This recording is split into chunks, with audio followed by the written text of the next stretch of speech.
আমানত তো আপনারা বোঝেন যে আমানত কাকে বলা হয়। আমরা মনে করি যে আমানতের অর্থ হচ্ছে যে আমানত রক্ষা করলাম, টাকা পয়সা দিল অথবা কিছু আমার কাছে রাখলো, এই আমানতটাকে সংরক্ষণ করলাম, এটাকে বলা হয় আমানত সংরক্ষণ করা। কিন্তু সালাফরা এই ব্যাখ্যা কেউ করেনি।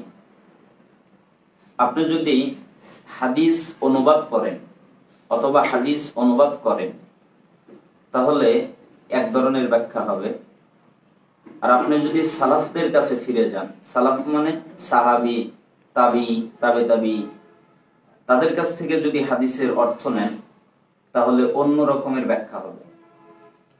কারণ রাসূলুল্লাহ সাল্লাল্লাহু আলাইহি ওয়াসাল্লাম হাদিস বর্ণনা করেছেন সাহাবীদের কাছে, এজন্য সাহাবীরা সবচেয়ে বেশি হাদিস বুঝেছেন আমাদের চাইতে। এজন্য একজন সালাফ খুব মজা করে বলতেন যে আমরা রাসূলের মুখ থেকে বের হওয়া কথাটা নেই, কিন্তু রাসূলুল্লাহ সাল্লাল্লাহু আলাইহি ওয়াসাল্লামের উদ্দেশ্যটা নেই না। মানে তিনি যে কথাটা বলেছেন ওই কথাটা আমরা নিয়েছি, কিন্তু তার উদ্দেশ্য নেই না। এই হিফজ আমানতের তিনটি অর্থ যুগে যুগে হয়ে আসছে। যেমন আমাদের সমাজের অর্থ, আমাদের সমাজের বর্তমান প্রচলিত অর্থ হচ্ছে যে আমার কাছে কেউ টাকা রাখলো, আমার কাছে কেউ টাকা পয়সা রাখলো, আমার কাছে কেউ বাড়ির জিনিস রাখলো, আমি সেই আমানতটা রক্ষা করলাম। এই অর্থটা আমাদের সমাজে সমসাময়িক আলেমরা বুঝেছে। আমরা যদি আরেকটু আগে ফিরে যাই, যেমন আজ থেকে 150 বছর, 200 বছর, 300 বছর, 400 বছর আগে যদি আমরা ফিরে যাই যে এই আমানত দ্বারা কি বোঝানো হতো, তাহলে সালাফরা এই আমানতের অর্থ বুঝতো দুইটা। একটা হচ্ছে যে তুমি টাকা পয়সা বা অর্থ সম্পদের হেফাজত করবে, আর একটা হচ্ছে কথার হেফাজত করবে। অর্থাৎ একজন যে আমাকে একটা কথা বললো বিশ্বাস করে, এটাও তো একটা আমানত, তাই না? এটাও আমানত। তাহলে কথার আমানতটাকেও রক্ষা করবে। আবার যদি একদম সাহাবীদের কাছে ফিরে যাই, তাবিদের কাছে ফিরে যাই যে এই হিফজ আমানাতিন, আমানত সংরক্ষণ করা দ্বারা কি বোঝাতেন, তাহলে আমরা দেখব সাহাবীরা বলতেন যে এই আমানতের অর্থ হলো আল্লাহ সুবহানাহু ওয়া তাআলা আপনার উপরে পবিত্র কোরআন নাজিল করেছেন, এই পবিত্র কোরআন সংরক্ষণ করা, এই পবিত্র কোরআন অনুযায়ী চলা, এটাকেই বলা হয় আমানত রক্ষা করা। অর্থাৎ আল্লাহ যে আমানতটা নাজিল করেছেন, আল্লাহ যে আমানতটা দিয়েছেন, যে আমানত কেউ নিতে চায়নি, সবাই নাকচ করে দিয়েছে। পাহাড় নিতে চাইনি, পর্বত নিতে চাইনি, কোনো মখলুকাত নিতে চাইনি, কোনো প্রাণী নিতে চাইনি, কিন্তু মানুষ এই আমানতটাকে বহন করেছে। তাহলে এই আমানতের মূল অর্থ হলো কোরআনকে মেনে চলা, কোরআনকে মেনে নেওয়া। তাহলে আমরা তিনটি অর্থ পেয়ে গেলাম। একটা অর্থ হচ্ছে কোরআনুল কারীমকে মেনে নেওয়া, এটাই হচ্ছে মূল অর্থ। আরেকটা হচ্ছে অর্থ সম্পদের আমানত রক্ষা করা, আরেকটি হচ্ছে কথার আমানত রক্ষা করা। তো রাসূল সাল্লাল্লাহু আলাইহি সাল্লাম বললেন হিফজু আমানাতিন, এক নম্বর হচ্ছে আমানত রক্ষা করবে। আসিদকু হাদিসিন, দুই নম্বর হচ্ছে তুমি সত্য কথা বলবে। আরেকটি হাদিসে এসেছে উসদুকু ইযা হাদাসতুম, যখন তুমি কথা বলবে তখনই সত্য বলবে। এজন্য সালাফরা বলতেন যে জবান খোলার প্রয়োজন নেই, মুখ খোলার প্রয়োজন নেই। কেন? মান কানা ইউমিনু বিল্লাহি ওয়াল ইয়াউমিল আখির ফালিয়াকুল খায়রান আও লিয়াসমুত। যে ব্যক্তি কথা বলে, আল্লাহ বিশ্বাস করে, আখিরাতে বিশ্বাস করে, সে যেন ভালো কথা বলে, তা না হলে চুপ থাকে। তার মানে কথা বলার প্রয়োজন হলেই ভালোটা বলবে, আর যদি ভালো কথা বলতে না পারে তাহলে যেন চুপ থাকে। ওয়া হুসনু খালিকাতিন, অর্থ হচ্ছে সুন্দর চরিত্র, উত্তম চরিত্র। এখানেও একটা বিষয় বোঝার রয়েছে, সেটা হচ্ছে এই হুসনু খালিকাতিন, উত্তম চরিত্র কাদেরকে বলা হয়? আমরা বলি যে উত্তম চরিত্রের অধিকারী, উত্তম চরিত্রের মানুষ হচ্ছে তারা যাদের চরিত্র ভালো, যাদের চরিত্র সুন্দর। আমাদের দেশে বা 100 বছর আগে অথবা সাহাবীদের যুগে এই হাদিসের ব্যাখ্যা হয়েছে, হয় নাই? আমাদের দেশে বা আধুনিক যেই ব্যাখ্যা রয়েছে বাংলা ভাষায়, বাংলা ভাষায় তো প্রসিদ্ধ ব্যাখ্যা নেই, আর যেগুলো আছে বা আরবি মিরকাতুল মাফাতিহ যেটা মিশকাতের ব্যাখ্যা হয়েছে, তার মধ্যেও ব্যাখ্যা করা হয়েছে যে এই হুসনু খলিকাতিন, সুন্দর চরিত্রের অর্থ হলো যে চরিত্রটা ভালো হবে, চরিত্রটা সুন্দর হবে, তার চরিত্রটা উত্তম হবে। কিন্তু সাহাবীরা কেউ এই ব্যাখ্যা করেননি। সাহাবীরা বলেছেন এই হুসনু খলিকাতিনের অর্থ হলো সে সম্পূর্ণ কোরআন অনুযায়ী নিজেকে বাস্তবায়ন করবে। কারণ আল্লাহ তাআলা মুহাম্মদ সাল্লাল্লাহু আলাইহি সাল্লামকে বলেছেন ওয়া ইন্নাকা লাআলা খুলুকিন আযীম, হে নবী নিশ্চয়ই আপনি মহান চরিত্রের অধিকারী। আর মা আয়েশা সিদ্দিকা রাদিয়াল্লাহু আনহাকে বলা হয়েছিল রাসূলের চরিত্র কেমন, তখন রাসূল সাল্লাল্লাহু আলাইহি সাল্লামের স্ত্রী মা আয়েশা সিদ্দিকা রাদিয়াল্লাহু আনহা বলেছিলেন যে সম্পূর্ণ কোরআন হচ্ছে রাসূলের চরিত্র। তার মানে হুসনু খলিকাতিন এর অর্থ হচ্ছে সম্পূর্ণ কোরআন অনুযায়ী নিজে বাস্তবায়িত হওয়া, সম্পূর্ণ কোরআন অনুযায়ী চলা।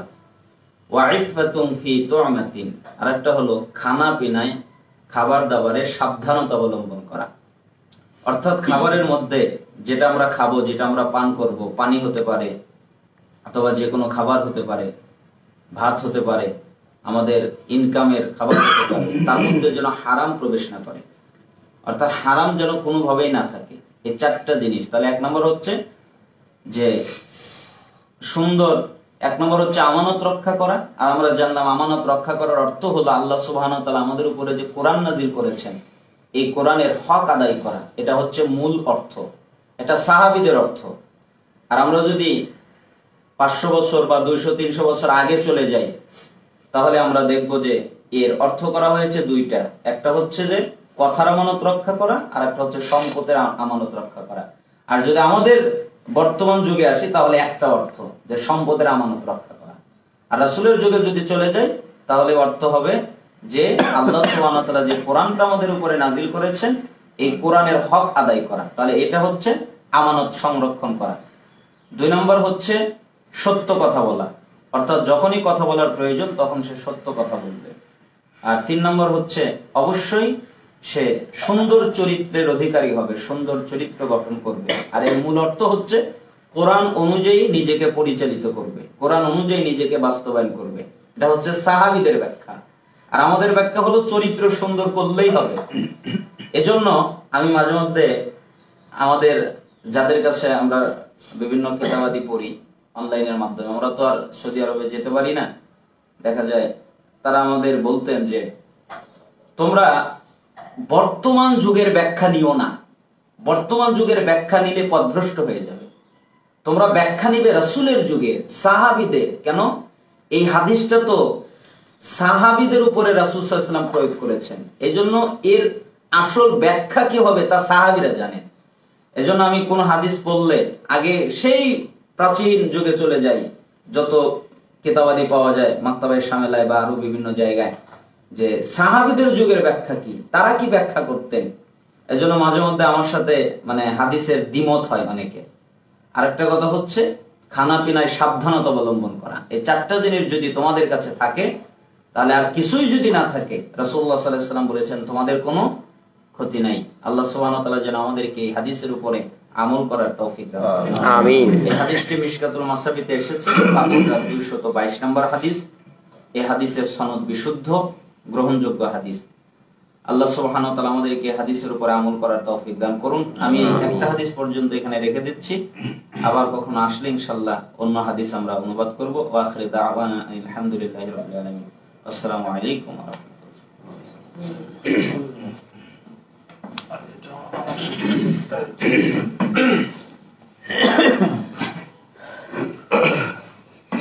السلام عليكم ورحمة الله وبركاته.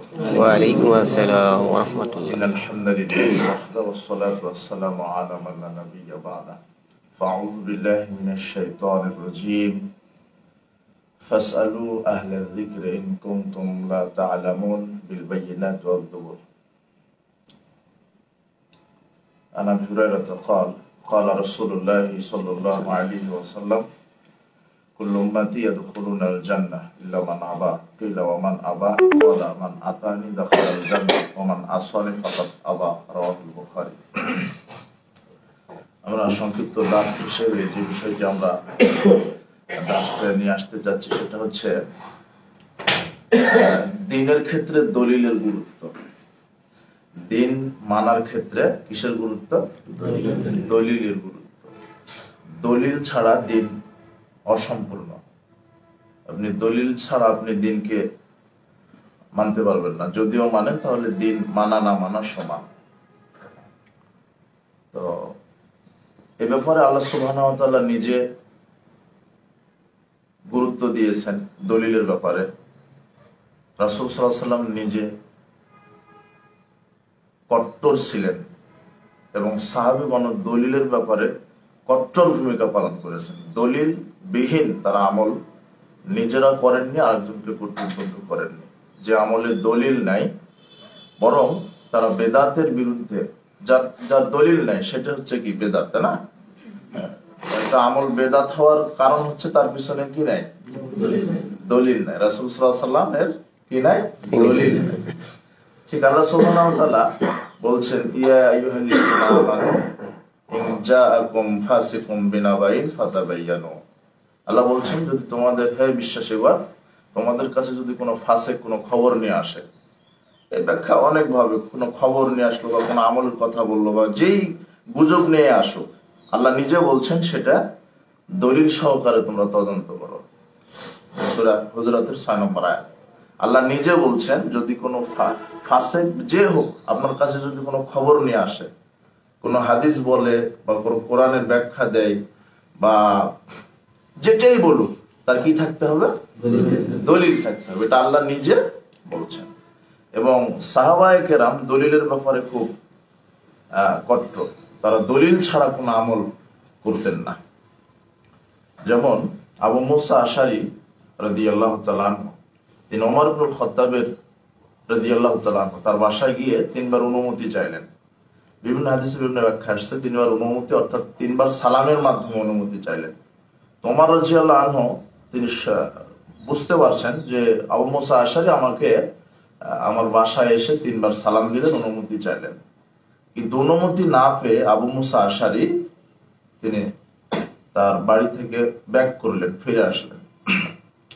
ওমর রাদিয়াল্লাহু আনহু তাকে রাস্তার মধ্যে ধরে বলছেন, আবু মুসা, তুমি যে আমার বাসায় গিয়ে 3 বার অনুমতি চাইলে, তারপরে তুমি চলে আসলে, তো এটার কি কারণ?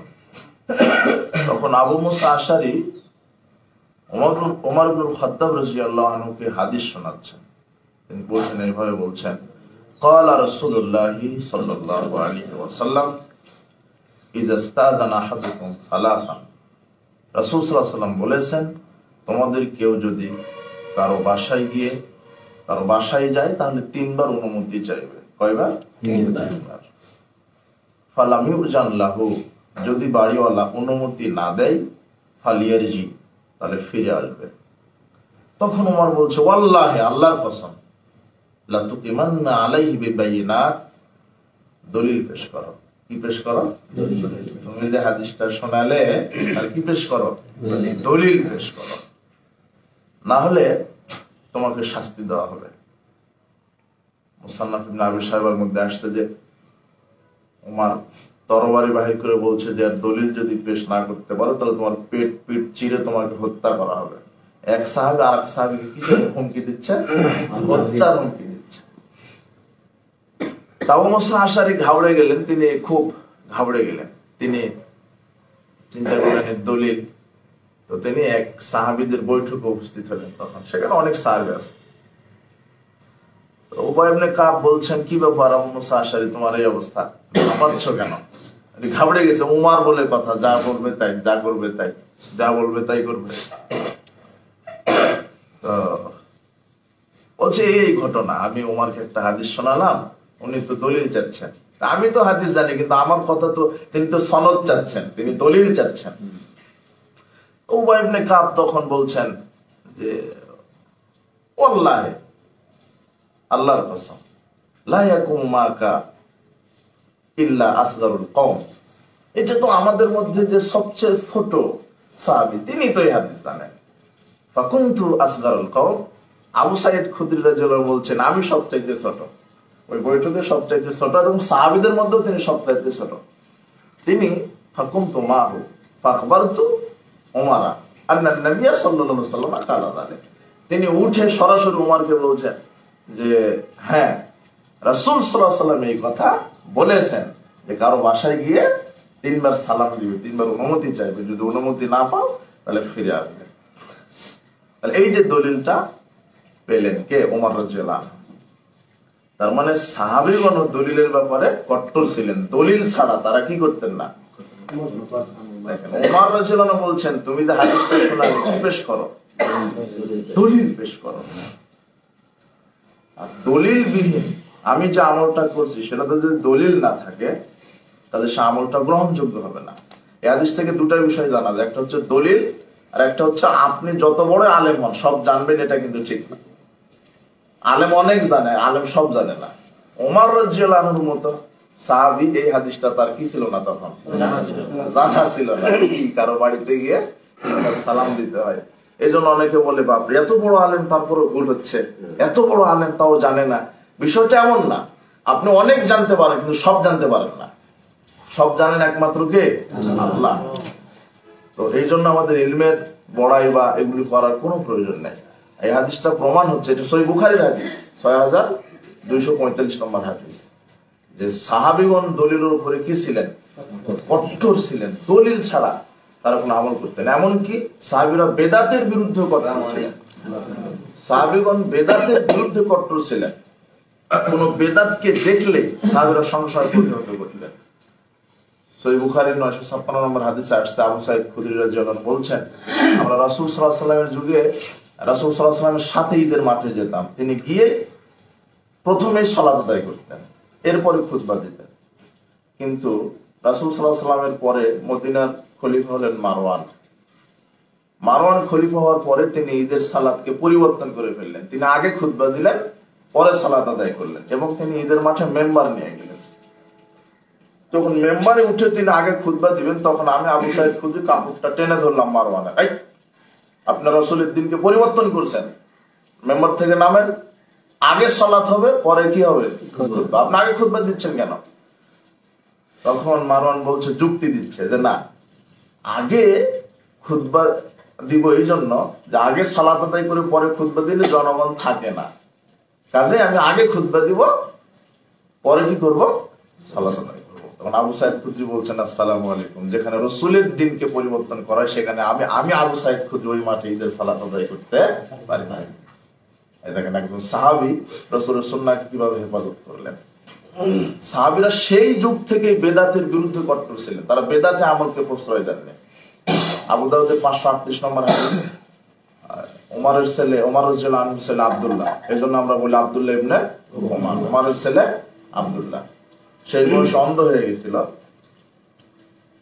তাবী বিদ্যান মুজাহিদ রাহিমাহুল্লাহ তিনি বলছেন, কুনতু মা ইবনে ওমর, আমি ওমরের ছেলে আব্দুল্লাহর সাথে ছিলাম। মুজাহিদ রাহিমাহুল্লাহ তিনি বলছেন, ফাসাওয়া রাজুলুন ফি যুহরি ওয়াল আসর, এক ব্যক্তি মুয়াজ্জিন আযান দেওয়ার পরেও বাহিরে গিয়ে আবার মানুষকে ডাকছে, সালাত আসো, সালাতের জন্য আসো, সালাতের জন্য আসো। তখন আব্দুল্লাহ ইবনে ওমর বলছেন, উখরুজ বিনা ফাইন্না হাযিহি বিদআ, এই যে আযানের পরে আবার মানুষকে ডাকা, এটা হলো কি বিদআত। আমাকে এখান থেকে তাড়াতাড়ি বাহির করো, এই মসজিদ থেকে আমাকে বাহির করো, এখানে আমি সালাত আদায় করব না। যে মসজিদে বেদাত হয় ওই মসজিদে আমি সালাত আদায় করব না। দেখছেন বেদাতের বিরুদ্ধে কত কট্টর সাহাবীরা। জানাজার নামাজে কি দেখা যাবে? জি না, ওইটা তো আযান নেই। হ্যাঁ, ওইটা তো আযান নেই না। জানাজার সালাতে মৃত ব্যক্তির ঘোষণা, যা এমনিতে মানুষকে বলতে পারে মানুষের শরীর ক্ষণ, কিন্তু এই যে মাইকে ডাকা এটা যাবে না, এটা নিষেধ আছে। তিরমিজির 586 নম্বর হাদিসে আসছে, হুযায়ফা রাদিয়াল্লাহু আনহু বলছেন যে মৃত রাসূলুল্লাহ সাল্লাল্লাহু আলাইহি ওয়াসাল্লাম মৃত ব্যক্তির ঘোষণা দিতে কি করেছেন? নিষেধ করেছেন। তো আমি যেটা বুঝাতে চাচ্ছি, রাসূল সাল্লাল্লাহু আলাইহি ওয়াসাল্লাম এবং সাহাবীদের এবং আল্লাহ সুবহানাহু ওয়া তাআলা নিজে বলছেন দলিল ভিত্তিক কি করো, আমল করো, এবং সাহাবীরা দলিলের উপরে কায়েম ছিলেন। দলিল ছাড়া তারা কোনটি করতেন না, আমল করতেন না। এবং যেটা দলিল বিহীন হতো, অর্থাৎ যেখানে বেদাত হতো, তারা সঙ্গে সঙ্গে প্রতিহত করেছেন, সঙ্গে সঙ্গে। আমরা এই যে তাসবি দানা দিয়ে অনেকে তাসবি পাঠ করি, তাই না? আব্দুল্লাহ ইবনে মাসউদ এক মহিলার পাশ দিয়ে যাচ্ছিল, তাসবিহ তুসাব্বিহু বিহি, ওই মহিলার হাতে ছিল তাসবি দানা। ফাকাতাহু আলকাহু, আব্দুল্লাহ ইবনে মাসউদ তাসবি দানাটা কেড়ে নিলেন মহিলার নিকট থেকে, নিয়ে ছুঁড়ে মারলেন। আর আরেকটা বর্ণনা আসছে যে আব্দুল্লাহ ইবনে মাসউদ একটা পুরুষের পাশ দিয়ে যাচ্ছিল, মাররা বিরাজুলিন, এক পুরুষের পাশ দিয়ে, ইউসাব্বিহু বিহি বিহাসা, ওই পুরুষটাও তাসবি দানা দিয়ে তাসবি পাঠ করছিল। ফাদারাবাহু বিরিজলিহি, হাদিসে আসছে ইবনে ওয়াজ্জা বিদউ 23 নম্বর পৃষ্ঠায় 21 নম্বর হাদিস, হাদিসের সনদ সহিহ। আব্দুল্লাহ ইবনে মাসউদ ওই লোকটাকে ফাদারাবা বিরিজলিহি, মানে পা দিয়ে লাথি মারলেন। এক পুরুষের হাতে ছিল তাসবি দানা, যা আছে না 100 দানা 500 দানার তাসবি দানা, তাসবি দানা দিয়ে তাসবি পাঠ করছে। আব্দুল্লাহ ইবনে মাসউদ লাথি মারলেন ওই পুরুষকে, বললেন যে রাকিবতুম বিদআতান জুলমান, তোমরা কি বেদাতের উপরে কি আরোহণ করছো নাকি অন্ধকার বেদাত করছো? লাকাদ বালাগতুম আসহাবা মুহাম্মাদিন সাল্লাল্লাহু আলাইহি ওয়াসাল্লাম ইলমান, তোমরা কি সাহাবী হিসেবে বিজয় হলে নাকি এলেমের দিকে, মানে রাগ করে বলছেন। তার মানে আব্দুল্লাহ ইবনে মাসউদ সেই কালে, দেখেন রাসূল সাল্লাল্লাহু আলাইহি ওয়াসাল্লামের সুন্নাহ হচ্ছে ডান হাতের আঙ্গুলে তাসবিহ পাঠ করা। আবু দাউদের 1502 নম্বর হাদিসে আসছে, তিরমিজির 3486 নম্বর হাদিসে আসছে, রাসূল বলছেন যে তোমরা ডান হাতের আঙ্গুলে তাসবিহ গণনা করো। এই আঙ্গুলগুলিকে আল্লাহ জিজ্ঞাসা করবেন এবং আঙ্গুলগুলি কথা বলবেন, এর দ্বারা প্রমাণ হয় আঙ্গুলগুলি সুপারিশ করবে আমাদের জন্য। সুবহানাল্লাহ, হাদিসে আসছে আঙ্গুলের কথা, সেখানে আমরা দিন পরিবর্তন করে কি করলাম, তাসবিহ দানা। আর এটা আব্দুল্লাহ ইবনে মাসউদ কি করলেন, এই বেদাতকে প্রতিহত করলেন। তার মানে সাহাবীগণ বেদাতের বিরুদ্ধে কঠোর ভূমিকা রেখেছেন এবং তারা শরীয়তের একটু 19-20 দেখলে সেখানে কি কঠোর ভূমিকা পালন করেছেন, যে রাসূলের দ্বীনকে আপনি পরিবর্তন করছেন। এমনকি রাসূল সাল্লাল্লাহু আলাইহি ওয়াসাল্লাম নিজে শরীয়তের 100 পরিমাণ উল্টা কোন নীতিকে তিনি সহ্য করেননি, ছাড় দেননি। ওই যে আল্লাহ সুবহানাহু ওয়া তাআলা বলছেন, ওয়ামা ইয়ানতিকু আনিল হাওয়া ইন হুয়া ইল্লা ওয়াহয়ুহা, আমার নবী নিজের থেকে বানিয়ে কিছু কথা বলেন না, তিনি যা বলেন সব কি ওহী, তিনি যা বলেন সব কি ওহী। এমনকি আল্লাহ সুবহানাহু ওয়া তাআলা বলছেন, ওয়ালাউ তাকাওয়ালা আলাইনা বা'দাল আকাওয়িল, যদি তিনি নিজের থেকে কোনো কথা বানিয়ে আমার নামে চালিয়ে দিতেন, অর্থাৎ মুহাম্মদ সাল্লাল্লাহু আলাইহি ওয়াসাল্লাম যদি একটা হাদিস অথবা একটা আয়াত বলে যদি বলতেন এটা আল্লাহ বলেছেন, অথচ আমি আল্লাহ বলিনি, লাখাযনা মিনহু বিল ইয়ামিন, আল্লাহ বলছেন আমি ডান হাতে তাকে আমি চেপে ধরতাম, সুম্মা লাকাতানা মিনহুল ওয়াতিন, এবং তার হৃৎপিণ্ডকে আমি কেটে ফেলে দিতাম। আল্লাহর পক্ষ থেকে এটা কত বড় একটা হুঁশিয়ারি। মুহাম্মদ সাল্লাল্লাহু আলাইহি ওয়াসাল্লাম তিনিও শরীয়তের ব্যাপারে নিজের থেকে কিছুই বলেননি, শরীয়ত সম্পূর্ণটা তার পক্ষ থেকে আসছে, আল্লাহ তাআলার পক্ষ থেকে। আমরা যে কোরআনটা বলি এটা হচ্ছে ওহী মাতলু, যেটা তেলাওয়াত করা হয়, আর হাদিসটা হচ্ছে ওহী গায়রে মাতলু, যেটা তেলাওয়াত করা হয় না। হাদিসের ভাষাটা রাসূল সাল্লাল্লাহু আলাইহি ওয়াসাল্লাম মুখ থেকে বের হয়েছে, কিন্তু ভাবটাও কার পক্ষ থেকে আসছে, আল্লাহর পক্ষ থেকে। রাসূল সাল্লাল্লাহু আলাইহি ওয়াসাল্লাম দাড়ি খেলাল করার পর আলাদা এক চুল্লু পানি থুতনির নিচে দিচ্ছেন, সাহাবারা বলছেন এটা আবার কি প্রয়োজন, আপনি তো দাড়ি খেলালই করলেন। তখন তিনি বলছেন, হাকাযা আমারানি রাব্বি আযজা ওয়া জাল, আল্লাহ আমাকে এইভাবে আলাদা এক চুল্লু পানি দিতে আল্লাহ নির্দেশ করেছেন।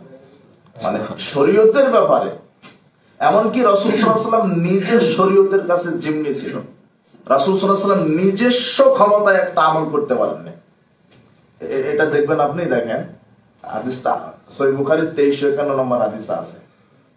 সাদ বিন সাদ রাদিয়াল্লাহু আনহু বলছেন যে উতিয়ান নবী সাল্লাল্লাহু আলাইহি ওয়াসাল্লাম বিকাদাহিন, রাসূল সাল্লাল্লাহু আলাইহি ওয়াসাল্লামের সামনে এক পেয়ালা পানি নিয়ে আসা হলো, এক বালতি পানি অথবা এক গ্লাস পানি একটা পাত্রতে করে পানি নিয়ে আসা হলো।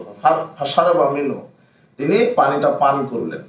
ওয়া ইয়ামিনিহি গোলামুন আসগারুল কওম, হাদিসে আসছে তার ডান দিকে ছিল একটা ছোট্ট বাচ্চা, ওয়ালা শিয়াহু আইয়াসারিহি, আর বাম দিকে ছিল একটা বয়োবৃদ্ধ লোক। ডান দিকে ছিল কি একটা ছোট বাচ্চা বালক, আর বাম দিকে ছিল কে একটা বড় মুরব্বী টাইপের যেগুলো বলা হয় মুরব্বী। এবং পরের হাদিসে আসছে আবু বকর রাদিয়াল্লাহু আনহু, ওমর রাদিয়াল্লাহু আনহু ইনারা ছিলেন বাম দিকে, ডান দিকে ছিল ছোট মানুষ। তো রাসূল সাল্লাল্লাহু আলাইহি ওয়াসাল্লাম পানি পান করার পরে এই মুরব্বীদেরকে দিতে চাচ্ছিলেন, কিন্তু রাসূল সাল্লাল্লাহু আলাইহি ওয়াসাল্লাম বলছেন, ইয়া গোলাম আতাআযানু লি আন উতিয়াহুল আশিয়াখ, আচ্ছা তুমি কি একটু অনুমতি দিবে যে আমি এই এখন এই এক গ্লাস পানি এই মুরব্বীদেরকে একটু দিব। মানে রাসূল সাল্লাল্লাহু আলাইহি ওয়াসাল্লাম বাম দিকে দিতে পারছেন না, মানে শরীয়ত কি বলছে আগে ডানে। আপনি কিছু বুঝলেন যে শরীয়তটা কি আল্লাহর পক্ষ থেকে কন্ট্রোল হয়? শরীয়তের এই যে বিধি নিষেধ গুলি সেগুলো কার পক্ষ থেকে কন্ট্রোল হয়? আল্লাহর পক্ষ থেকে। রাসূল সাল্লাল্লাহু আলাইহি ওয়াসাল্লাম একটা আমল করবে, ওটাও কার বিধান? আল্লাহর বিধান। রাসূল সাল্লাল্লাহু আলাইহি ওয়াসাল্লাম নিজের শরীয়তের কাছে যেমনি যে আমাকে ডান দিক থেকে অনুমতি চাচ্ছেন তিনি যে বাম দিকে দিব কিনা, তখন বালকটি বলছেন না না না, মা কুনতু সিরাবি ফাদলিন কাহাদা, আপনার কাছে আমি ফজিলত চাচ্ছি আপনার কাছ থেকে, আমি আগে। শরীয়ত বলছে ডান দিক থেকে, আপনি বাম দিকে যাবেন কেন? চিন্তা করছেন? চিন্তা করছেন আপনি? রাসূল সাল্লাল্লাহু আলাইহি ওয়াসাল্লাম নিজের শরীয়তের কাছে যেমনি, শরীয়ত বলছে ডান দিকে, আমি বাম দিকে কেন করব? এমন কি একটা অবাক হবেন যে এই যে বেদাতি, বেদাতের জন্মদাতা হচ্ছে শয়তান, আর বেদাত সৃষ্টি করেছে আমলকে নষ্ট করার জন্য। এক গ্লাস দুধে যদি এক ফোঁটা পেশাব ছেড়ে দেয় তাহলে দুধ কি হয়ে যাবে? নষ্ট হবে না? ঠিক এই যে বেদাত হচ্ছে মানুষের আমলকে নষ্ট করে দেয়। রাসূল সাল্লাল্লাহু আলাইহি ওয়াসাল্লাম নিজে শরীয়তের ব্যাপারে নিজে কট্টর ছিলেন। বারা ইবনে আযবকে এই হাদিসটা বুঝিয়ে আমি শেষ করে দেব। আপনারাও ক্লান্ত, আমরাও ক্লান্ত, কিন্তু না বললে তো বুঝবেন না বেদাত যে কত খারাপ। আর দলিল ছাড়া কোনো আমল গ্রহণযোগ্য হবে না।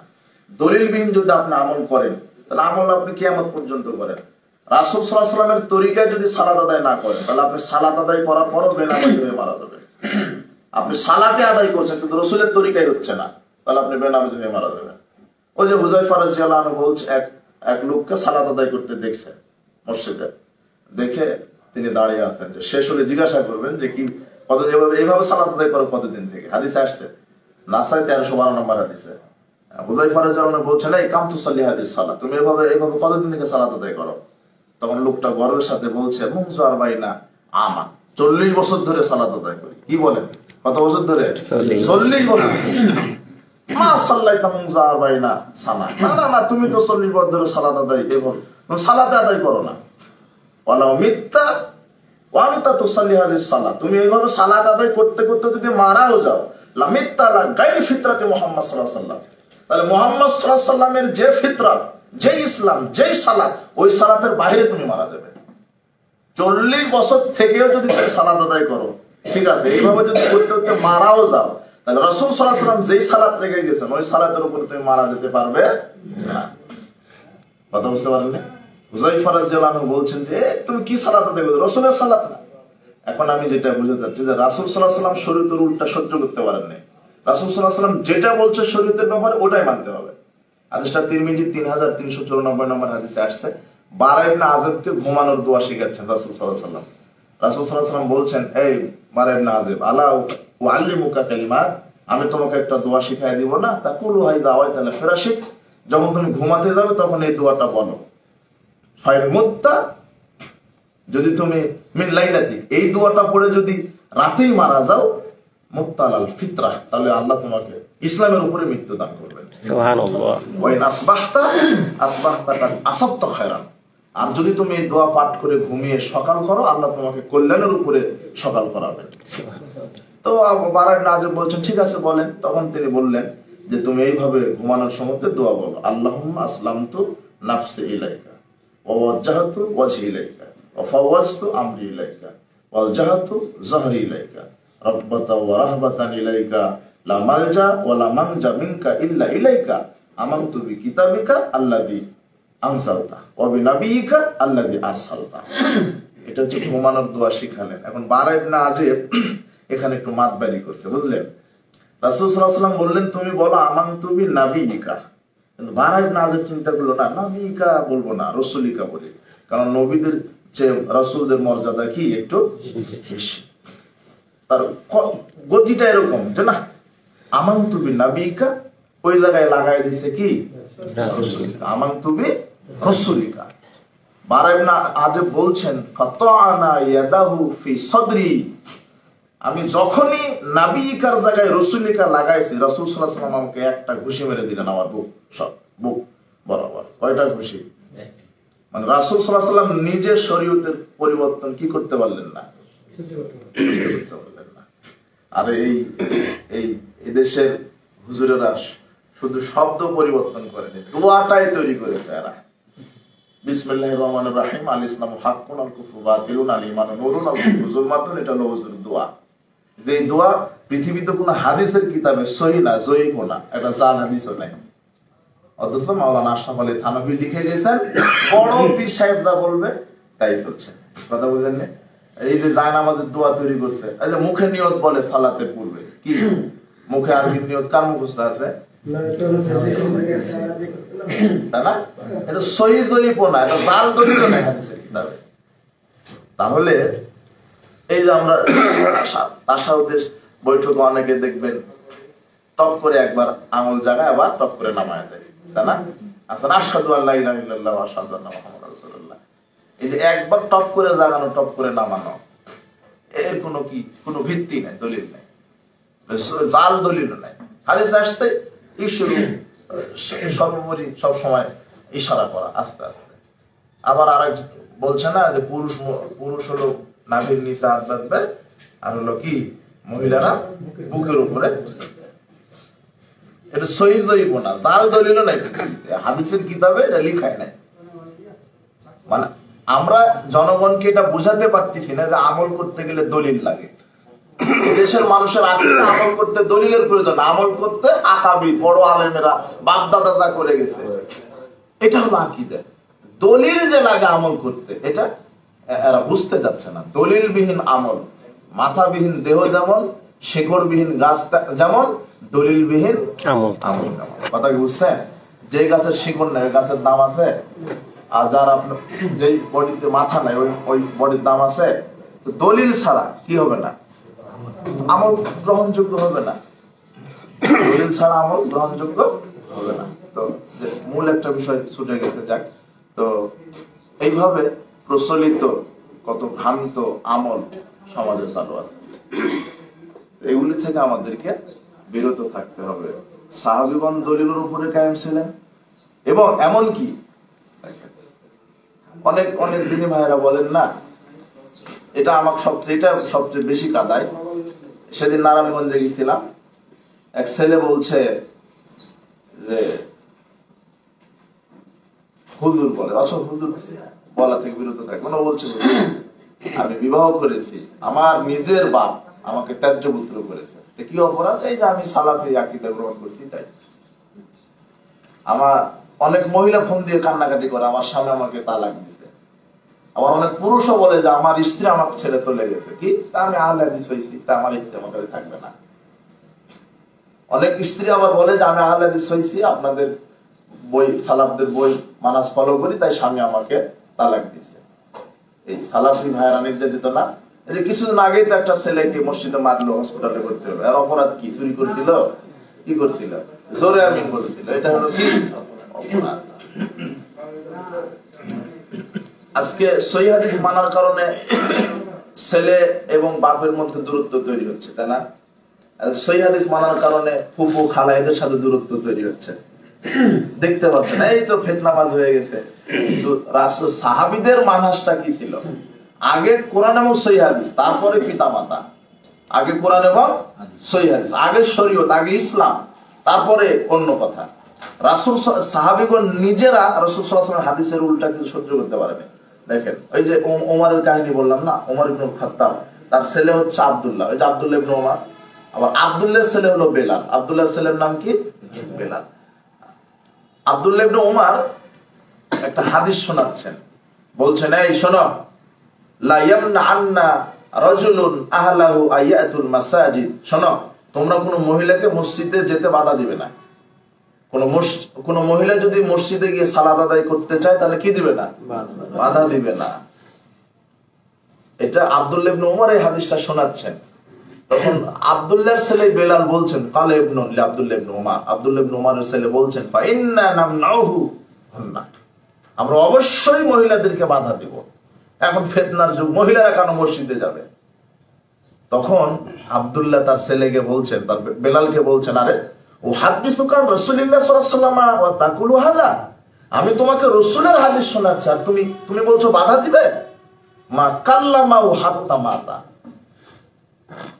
আব্দুল্লাহ ইবনে উমর তার নিজের ছেলে বেলাল এই রাসূল সাল্লাল্লাহু আলাইহি ওয়াসাল্লামের এই হাদিসের বিরুদ্ধাচরণ করার কারণে আব্দুল্লাহ ইবনে উমর তার নিজের ছেলের সাথে মরা পর্যন্ত কথা বলেনি। কি পর্যন্ত? এই হাদিসটা আমরা শোনায় দিই যারা নির্যাতিত আছে, যে আপনি তো এই শুধু এই জোরে আমিন রাফালে দেন, পায়ের সাথে পা মিলাচ্ছেন, বাস আকীদা পরিবর্তন করছেন, এই জন্য আপনার পিতার সাথে দূরত্ব তৈরি। এগুলো আগের থেকে রাসূল সাল্লাল্লাহু আলাইহি ওয়াসাল্লাম হাদিসকে আগে প্রাধান্য দিতে হবে। একটা হাদিস হয় না, তোমরা ততক্ষণ মুমিন হতে পারবে না যতক্ষণ নাকি হ্যাঁ তোমাদের সন্তান তোমাদের পিতা মাতার চাইতে আমাকে ভালো না বাসবে। ভালোবাসা আশেকে রাসূল জিলাপি খাওয়ার ভালোবাসা না, ভালোবাসা বলতে রাসূলের সুন্নাহকে হেফাজত করার মাধ্যমে রাসূলকে ভালোবাসতে হবে। কথা বুঝেছেন? মরা পর্যন্ত নিজের ছেলের সাথে কথা বলেন শুধু এই হাদিসটা খোঁড়া যুক্তি দিয়ে, যে এখন ফিতনার যুগ। অথচ ফিতনা কি? আমাকে বাজারে গেলে ফিতনা হয় না। হ্যাঁ, আজকে এই যে মাযহাবী এই বেদাতি কাঠমোল্লারা বলতেছে না, একজনে বলেই ফেলছে আহলে ইসলাম মহিলাদেরকে মসজিদে নিয়ে যায় নাকি দর্শন করার। এগুলো কথা আমাদেরকে এই বর্তমানে শুনতে হচ্ছে। আমাদেরকে বাজারে যায়, মার্কেটে যায়, হিন্দু রাস্তানায় যায়, ওগুলো ফিতনা না। মসজিদে আসলে কি হয়? ফিতনা হয়। তাহলে এটা শয়তানের খোঁজা না? অথচ রাসূলুল্লাহ নিজে বলছেন সহিহ বুখারী 873 নম্বর হাদিসে, ইযা স্তাজানাত ইমরাতু আহাদিকুম ফালায়ামনাহা, তোমাদের স্ত্রীরা যদি মসজিদে গিয়ে 5 ওয়াক্ত সালাত আদায় করতে অনুমতি চায়, তোমরা বাধা দিবে না। সুবহানাল্লাহ। মহিলাদেরকে ব্যবস্থা করে দিতে হবে। এক কথায় ইসলাম চলবে দলিলের ভিত্তিতে, কোন বড় পীর, বড় আলেম, বড় বাপ দাদার দোহাই দিয়ে না। কথা কি বুঝতে পারছেন না? যদি দলিল ভিত্তিক আমল যদি আপনার না হয়, ওই আমলের 5 পয়সা দাম নাই। এ ব্যাপারে আল্লাহ আমাদেরকে হুঁশিয়ারি দিয়েছেন। রাসূল সাল্লাল্লাহু আলাইহি ওয়াসাল্লাম কট্টর ছিলেন, সাহাবীগণ কট্টর ছিলেন। আমরা বেদাতের সাথে আপোষ করতে এক মুহূর্ত রাজি নই। আমরা সুন্নাহ ভিত্তিক আমল করব। যে আমলে রাসূলের দলিল নাই সে আমল করতে আমরা রাজি না। আমরা দেশাচারের নামে, লৌকিকতার নামে বেদাতের সাথে কোনোদিন আপোষ করব না। আমরা যত নির্যাতিত হই রাসূলের সুন্নাহকে হেফাজত করব।